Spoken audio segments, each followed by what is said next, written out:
Idli chicken తినేసి నువ్వు ఫుల్గా పడుకోవటానికి ఏసీ వేసింది. పడుకుందాం అక్క, ఇంక నిద్రపోదాము, మళ్ళీ మధ్యాహ్నం సంగతి మధ్యాహ్నము అంట. గుండంలా తినేసింది, పడుకునింది.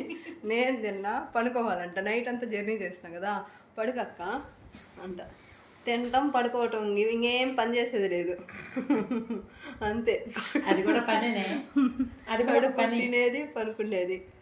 వీళ్ళు రాజమండ్రిలో ఉంటారు, మా పెదనాన్న కూతురు వాళ్ళు. అందుకని ఇక్కడికి వచ్చిన తిని ఇక్కడికి వచ్చి ఎన్ని ఇయర్స్ అయింది ఇలా? 14 సంవత్సరాలు అయితే. ఎప్పటి నుంచో రమ్మంటుంది, ఇప్పటి వరకు నాకు రాను కుదరలా. వీళ్ళే వస్తారు మా దగ్గరికి తిరుపతికి. నాకైతే ఇప్పుడు కుదిరింది. ఊరికి పోదాం అనుకున్నా, కానీ ఇంకా బాగా బాధపడుతుందని ఇక్కడికే వచ్చిన. తింటాం, పడుకోవటం అంతే. ఏసీ వేసింది, ఇడ్లీ పెట్టింది, నాటుకోడి చికెన్ పెట్టేసింది, తిన్నా, పనుకొని నిద్రపోయేది. మళ్ళీ మధ్యాహ్నం చేసి పెట్టేది, తిని ఆకులు అయితే వండుకొని తినేది. నిజంగా చెల్లి వాళ్ళ ఇంటికి వస్తే ఇట్టే ఉంటుంది, ఏం పని చేపిరు. మా చెల్లి వాళ్ళైనా వీళ్ళైనా సొంతం ఒకే తల్లి కడుపుని పుట్టిన వాళ్ళు లాగా ఉంటాము ఇద్దరము. మీరు కూడా అలాగే ఉండండి, ఏం పోతాను ఎత్తిన పెట్టుకొని పోయేది లేదు.